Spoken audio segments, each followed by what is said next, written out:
We got Bobby Blue Bland on the line, I do believe. Are you there, Bobby? All right. All right, how you doing? This is Roger Boykin. We're live on KKDA. Roger, how you doing, young man? I'm fine, young man. I'm good. Good. Well, it's such a pleasure talking with you. And we understand that you're in town for a big concert tonight. Yes, sir. And how's it looking out there? Got a big crowd gathering? We just pulled up. We give a little time. We're hoping we see everybody, here in Dallas. Well, believe me. Because they know about their frequent, years that we played here in this area, Bobby Bland. So if they find out where the place is, I'm pretty sure that we do pretty good. Yeah, I've been on the air since 3, and I've had numerous calls wanting to know how to get there, and so the tide is up. I mean, people are really interested in the show. I know you were just here recently with B.B. King. Yeah. Well, you must have lit it up, man, because they want some more of you. Well, we always have a good time when we play with the King, because we go together, so good, because he knows what he's doing, and I try to do the best I can with him. Yeah, and then last week there was an interview with you and Willis Johnson on television here, so. Yeah, I got a chance to see that in Killeen, I think it was, last night. Yeah, and that was real nice. So, it was very beautiful, very helpful, Yeah, well, of course, I've been a fan of yours myself. You're too young, since further on up the road now. That's 1957. Well, okay, that let you know how old I am, right? Well, I don't know if you're that old. You probably could have heard it around the house. Believe me, I'm that old. Okay. And of course, that was back in the old Duke Peacock days. That's true, yeah. And I'll tell you further how old I am. I went to high school with Al T&T Braggs. Oh, well, that's pretty good then, because Al and I worked together for a better 6 or 7 years, right. When he first got with me, and I enjoyed the whole time that T&T is wonderful showman, one of the best entertainers, and I didn't have anything to do, man, but just come out there and do my thing because the house was already set up. Yeah, the stage was warm, as they used to say. Very, very hot. As a matter of fact, I have a couple of good friends who used to play in your band. Lee Charles Mitchell. Oh yeah, we call him the Moose. And Ira Bassett. Ira Bassett, yeah. Yeah, they are very good musicians. Yes, they are. We worked together. We went overseas a couple of times, what have you. Right. They're very, very good entertainers. As a matter of fact, I saw Ira yesterday. He's still playing trumpet around town. Yeah, well, I just say hello, Moose. Hey. Ira. Yeah, well, what's your new CD called? Well, I don't know. I'm going in January. Oh, you got something? Yeah. Yeah, I'm gonna try to do something. Some standards, and we'll probably do some new material. But I'm gonna try to get some old stuff that I've been playing with, for a while. And I hope I can come up with something because there's some real good standards that I've liked for a long time.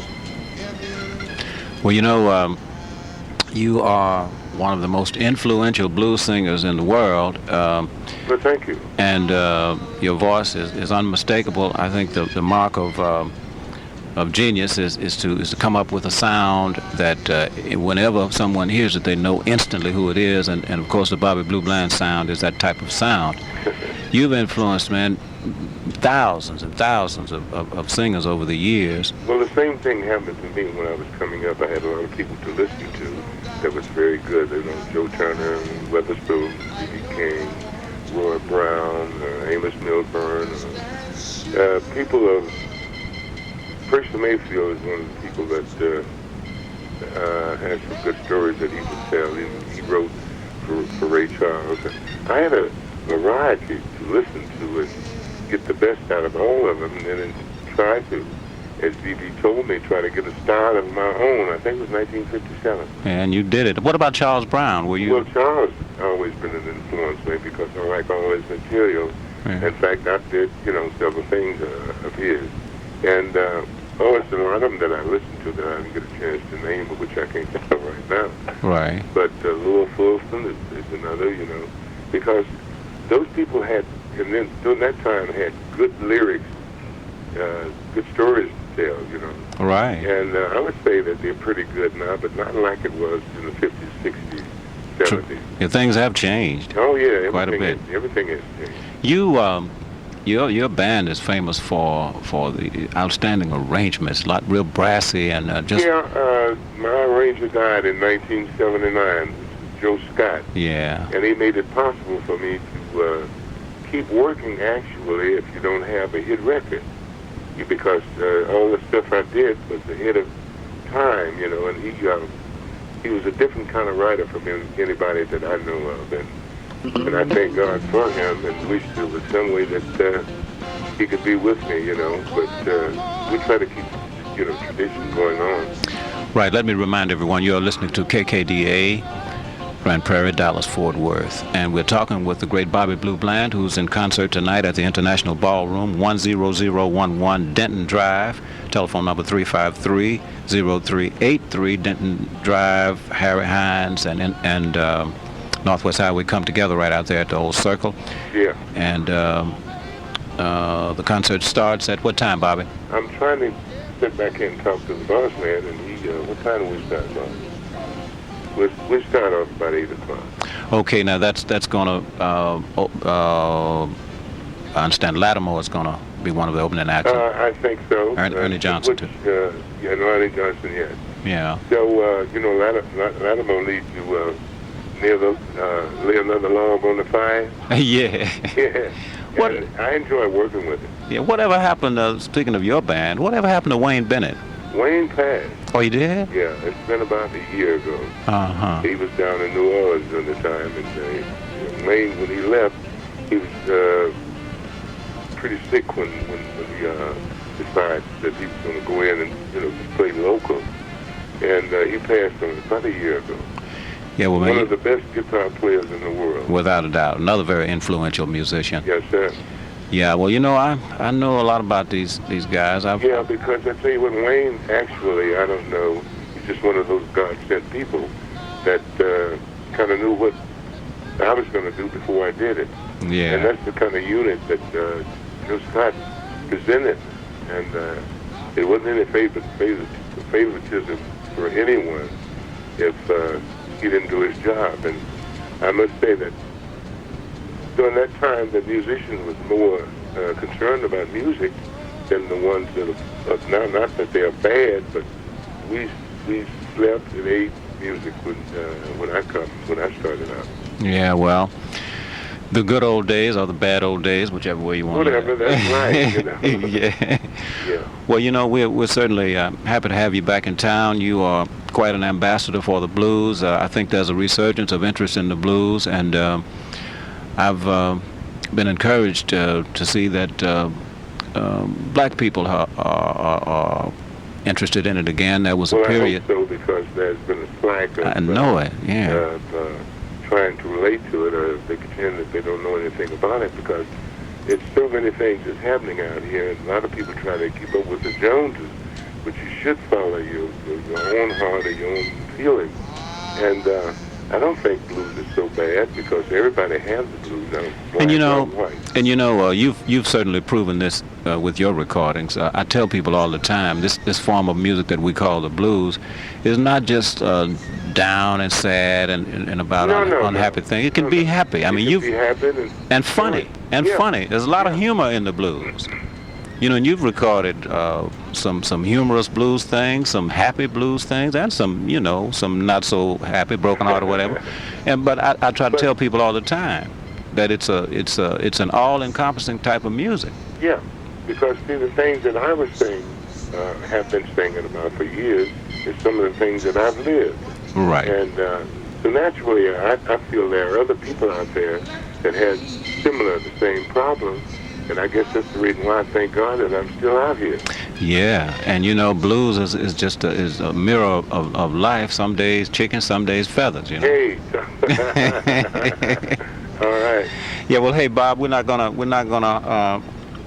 take up too much more of your time. We know you're just getting in. I don't have anything but time. Hey, well, that's good to know, man. We really enjoyed talking with you. You're so full of expertise on the subject. And speaking of the blues, let me just ask you about a homeboy that I used to do some gigs with myself, who was from the Dallas area and got to be real popular before he passed away. I just wondered, did you ever know Z.Z. Hill? The gentleman you were about to ask me about, that we have been friends a lot of years before he made that on blues. He did some other recordings, and we used to meet in Augusta a lot of times, and he would come out, and we would sit down and chat and talk. He's always been a person that was a favorite of mine, and also I was a favorite of his. And we kind of communicate, and he wanted to know about the squall that I do, and we would talk, and it was the good parts that I wanted to give to him that he already knew about, and he was a very good singer and a very nice person, and we're going to miss him, which we have, but I don't think if he hadn't did Down on the Blues, a lot of local people wouldn't have nothing to sing about. Because every group that you play with, come in contact with, Down Home Blues is somewhere on that register, you know. Yeah, no, I'm just happy since I knew ZZ for many years personally, and as I said, we played in some bands together around. Well, he's good people. Around here before he ever got famous. I'm just glad he had an opportunity to really have some big records before he passed away. Yeah, one of the biggest in the country. That's right. Yeah, that's one of that blues, Down Home Blues, is like the little Johnny Taylor that came out some years back with I Got to Find Me a Part-Time Love. Right. Well, this ZZ's tune did the same identical thing, you know, that you don't expect for a blues to get that much attention. But it was a good story that George Jackson wrote, I think, out of Malaco. And the Denise LaSalle tune that he did, Stepping Out, Stepping In, that was big for him, She's too. in the next room. Yeah. Yeah.